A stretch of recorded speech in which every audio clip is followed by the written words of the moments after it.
హత్యలు జరుగుతున్నాయి అసలు, ఎన్ని హత్యలు. కొన్ని చోట్ల కనబట్టలేదు కానీ ఎన్ని హత్యలండి. ఈర్ష్య, కోపము, ద్వేషము, అసూయ, కామకత్వము, కామం అండి. కామం పెరిగిపోవడం వల్ల చిన్న చిన్న పిల్లలను నిజంగా తలదించుకునే ఒక మాట అండి. మనం గురిలంకట కడియుందే గురిలంక గ్రామం. గురిలంక ధవళేశ్వరం నుంచి 3 కిలోమీటర్లు. 46 సంవత్సరాలు ఆమె 2 ఆడపిల్లలు ఉన్నారు. 2 ఆడపిల్లలు పిల్లలు కూడా ఇంటర్మీడియట్ అవుతుంట. ఆమె ప్రతిరోజు కూడా నర్సరీకి వెళ్తుంటే ఆ ఊరిలో కుర్రోడు ఆమె కట్టి రేప్ చేసేసి చొప్పులు కాలంలో పెడుతుంటాను. ఎంత దౌర్భాగ్యం చెప్పండి. ఒక 46 సంవత్సరాల ఆవిడకే ఎంత మనకి రక్షణ లేనప్పుడు అసలు ఎవరి పిల్లలకి రక్షణ ఉందో చెప్పండి అసలు. ఇక్కడ ఈ ప్రభుత్వంలో కానీ ఇక్కడ కానీ 46 సంవత్సరాల పాపం ఆ పిల్లలు ఉన్నారు. పిల్లలు పెద్దలు అయిపోయారు. ఏదో పట్టుకుట్టుకొని వెళ్తుంది. పట్టుకుని వాళ్ళ ఆయన ఒక నర్సరీలో ఈ ఒక నర్సరీలో పనిచేస్తున్నారట. ఆమె వెళ్ళడం చోట ఆమెను పట్టుకున్నారట. నా కోరిక తీరుస్తావని చేస్తామని చెప్పి ఆమె బలవంతంగా చెట్టల్లో పట్టని కాళ్ళు కట్టేసి రేప్ చేసి చంపేశారంట. మళ్ళీ చొప్పులు రాబులు అర్ధనగ్నంగా పడేశారంట. పాపం అందరూ అనుమానిస్తున్నారు. దాని తర్వాత తెలిసిందంటే ఎక్కడో కాదండి, ఎక్కడో ఏ రాయలసీమో ఏ ఫ్యాక్టరీ తెలియదు. మన తూర్పుగోదావరి జిల్లా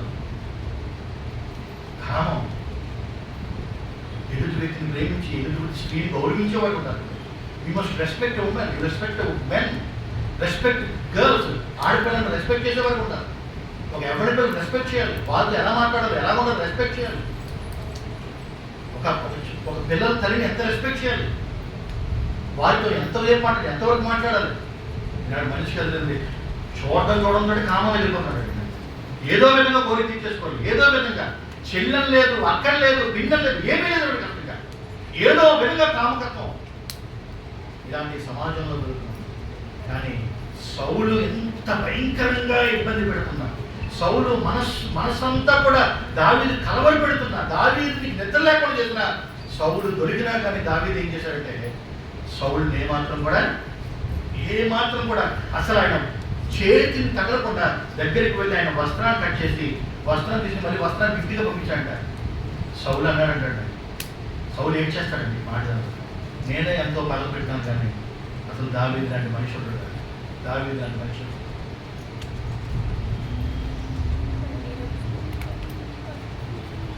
అవకాశం వచ్చిన సౌలుని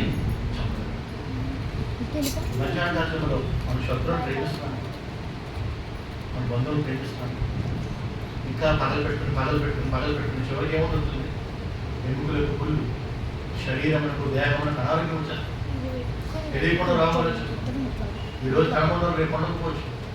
కానీ నువ్వు పరమాత్మ చేసుకుంటున్నావు. మన ఇంటికి వెళ్ళి వాళ్ళతో మాట్లాడాలి. కాకుండా చచ్చిపెట్టుకోండి ఏముందో చెప్పండి.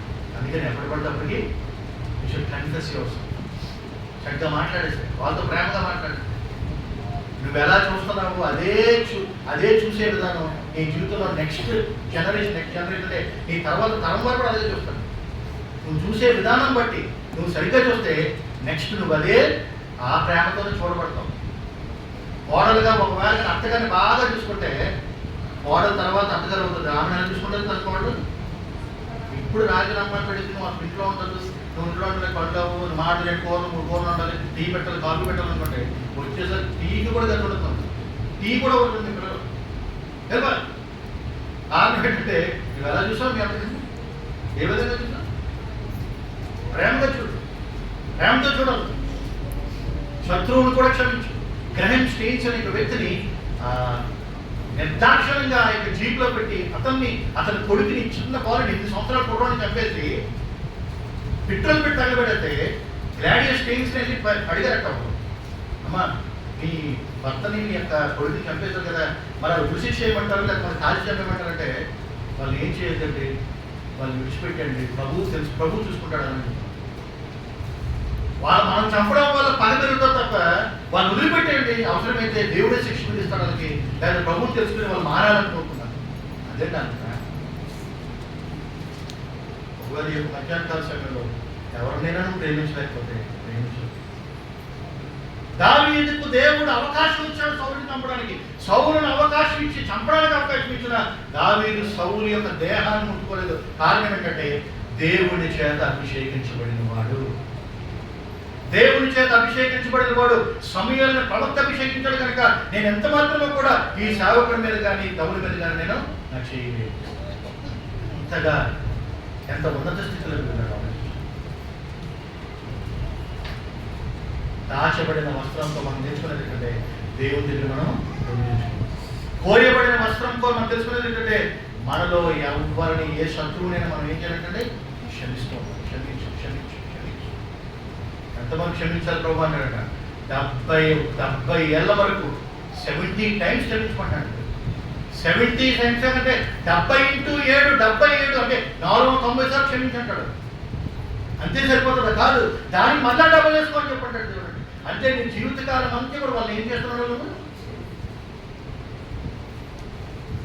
మూడో దేశం ముగించున్నాను. ఇప్పుడు